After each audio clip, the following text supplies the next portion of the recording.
lo básico que se tiene que enseñar en farmacovigilancia. La información que tenemos de medicamentos y la información de farmacovigilancia es extremadamente compleja, es extremadamente abundante, y para lograr un efecto hay que seleccionar los contenidos.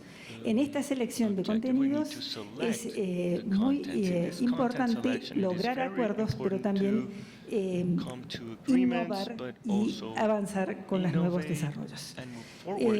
Cuando comienza, ayer estábamos hablando, o se habló en la sesión inaugural, del humanismo, del científico humanista.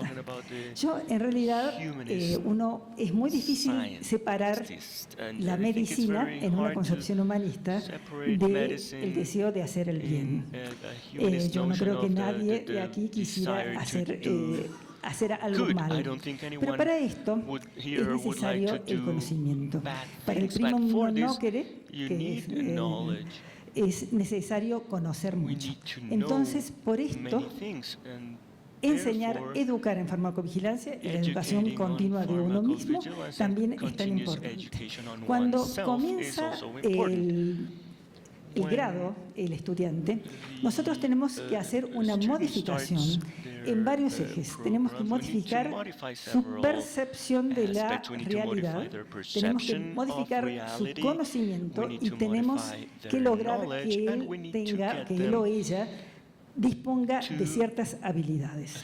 En cuanto a la percepción, esto es muy importante porque, como mencionó el doctor Aliso, en la sociedad se tiene un concepto de, todavía, aunque se sabe que los medicamentos causan reacciones adversas, se tiende a exagerar sus beneficios.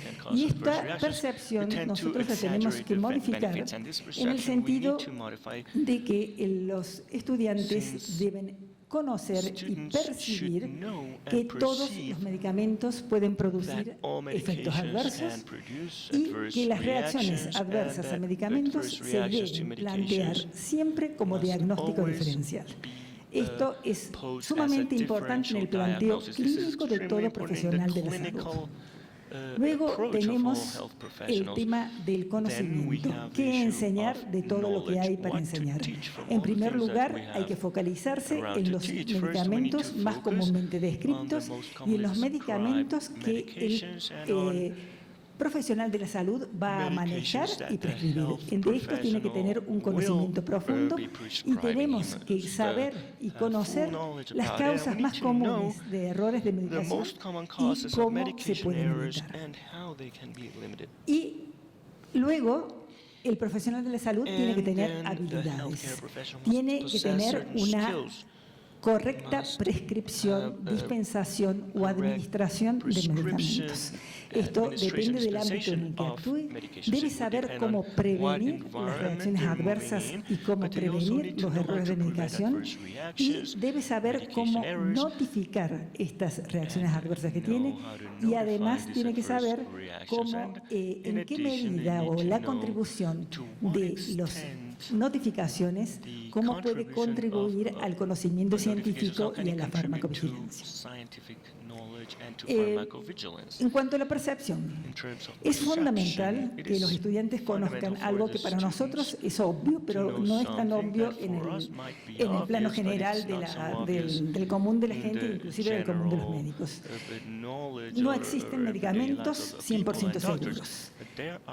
Esto es fundamental. Los medicamentos más comúnmente usados, más percibidos como seguros, pueden ser problemáticos en ciertas circunstancias. Un ejemplo clarísimo, el paracetamol. Cuanto al tiempo de manifestación de las reacciones adversas, tiene que tener claro que hay distintos tiempos de manifestación que se pueden manifestar inmediatamente, y eso es muy fácil de reconocer, pero luego pueden tener una presentación tardía e incluso varios años más tarde, que puede que la severidad de las reacciones adversas puede variar en diferentes personas y saber por qué puede variar en esas diferentes personas. Y fundamentalmente tiene que saber que la información que contiene el prospecto, la información del producto, es una selección de lo que hay. Y esta selección de lo que hay es limitada y que inclusive en la literatura más especializada o en las agencias reguladoras uno va a encontrar efectos adversos, pero no la totalidad, porque evidentemente el fármaco se administra a muchos medicamentos, a muchas personas, y en esas personas pueden presentar distintas reacciones adversas.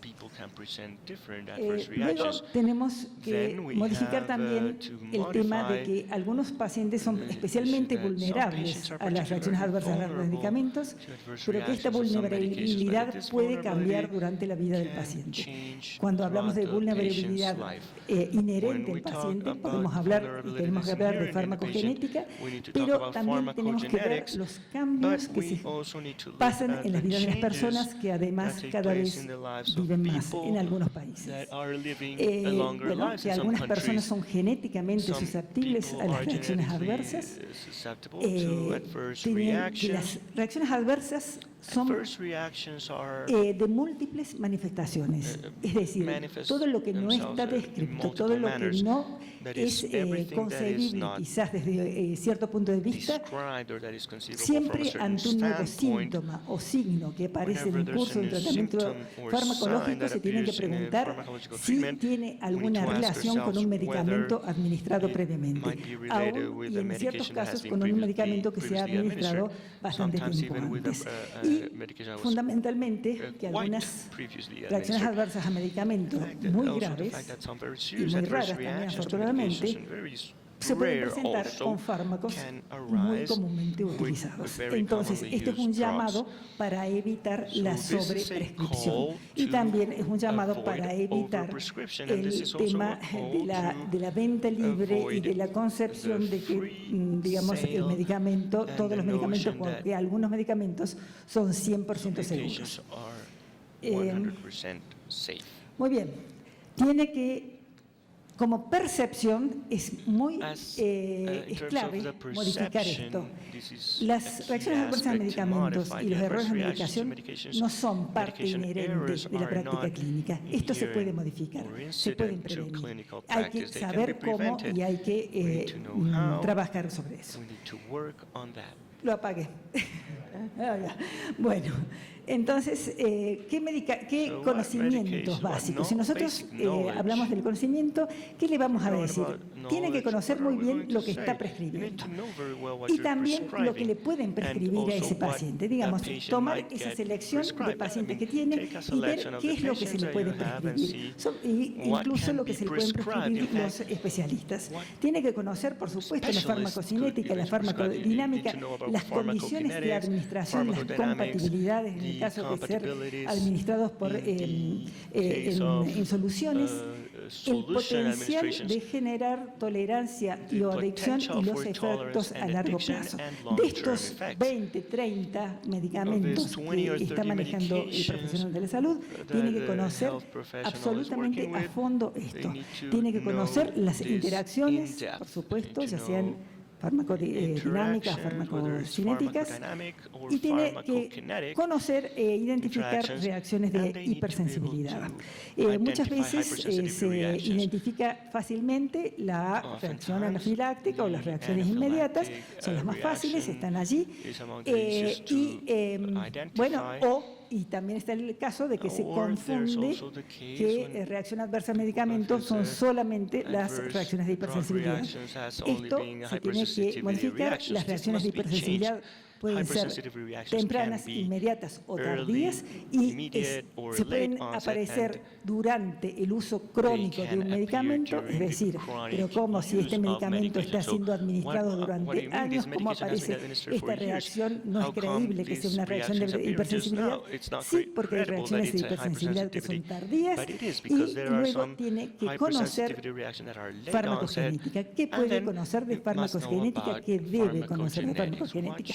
las principales variabilidades, subtipos de farmacogenética, tiene que conocer qué frecuencia está en su población, digamos, qué posibilidad tengo yo encontrarme en dónde estoy trabajando con que un paciente tenga una variación farmacogenética.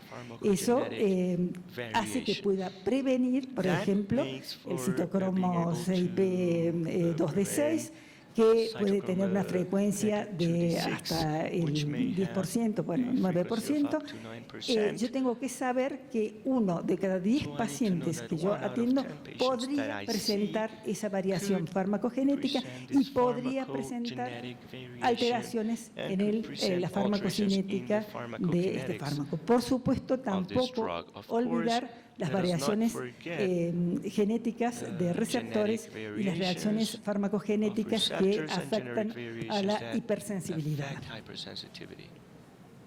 Muy bien, ¿qué más tiene que saber?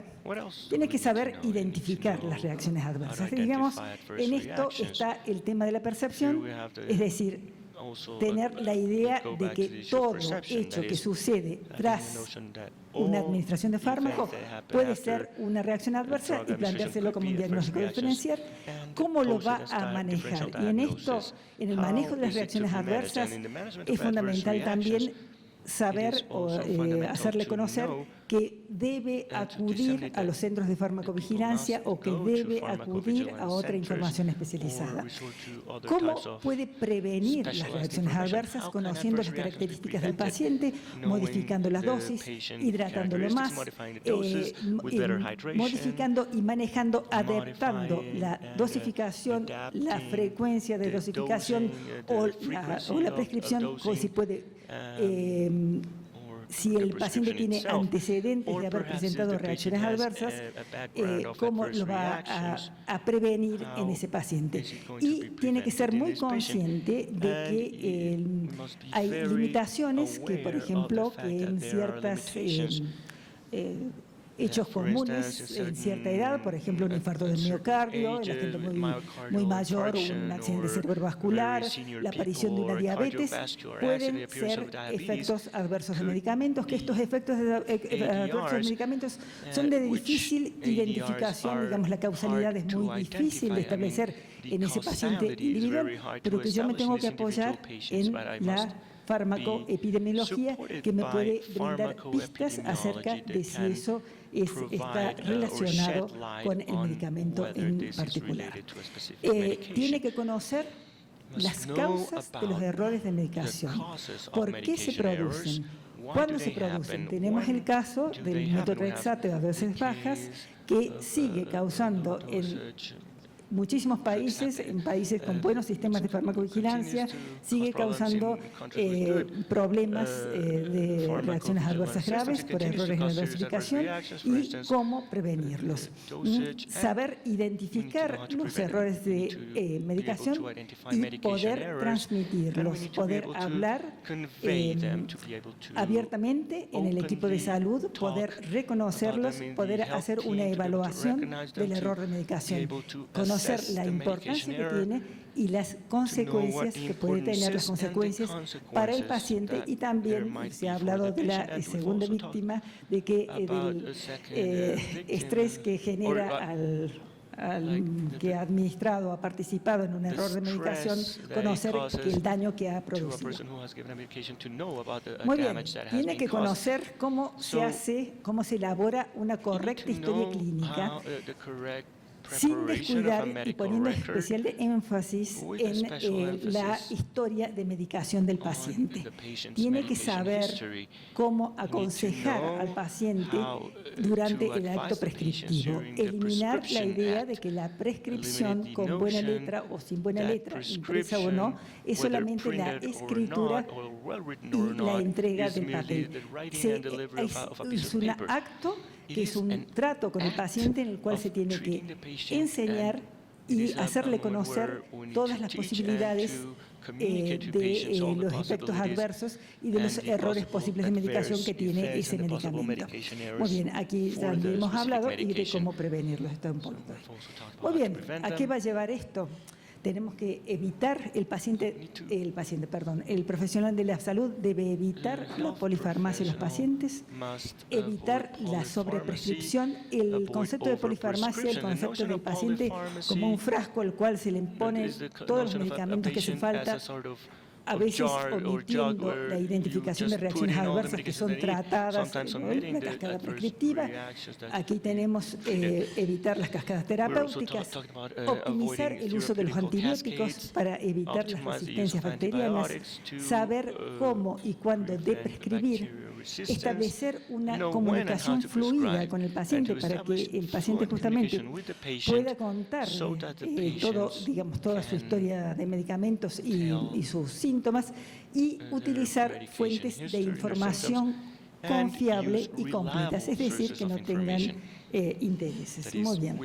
Entonces, como dijo el doctor Aleso, América Latina es un continente con marcadas desigualdades en ingresos entre los diferentes sectores de un mismo país, en acceso a la educación y en acceso a la educación médica.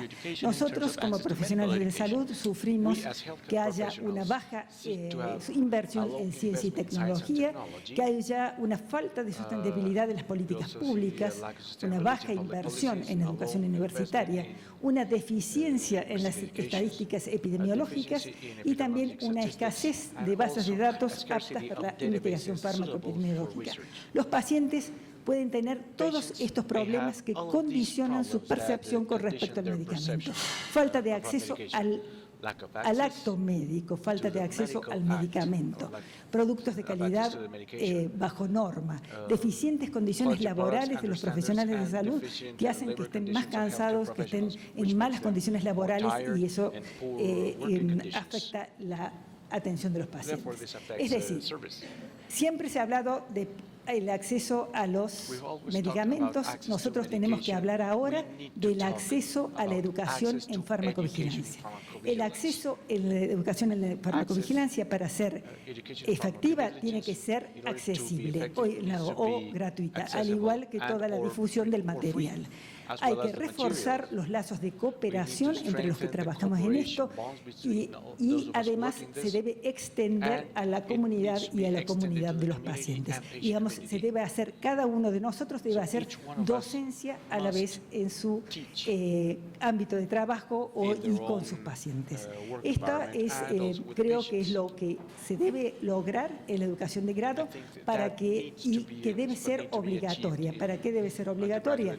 Porque es un derecho la educación, el acceso a la educación en farmacovigilancia, para que el profesional no tenga deficiencias en sus conocimientos, en sus habilidades, y mejorar la atención médica del paciente. Muy bien, esto es todo y les agradezco mucho su atención. Muchas gracias.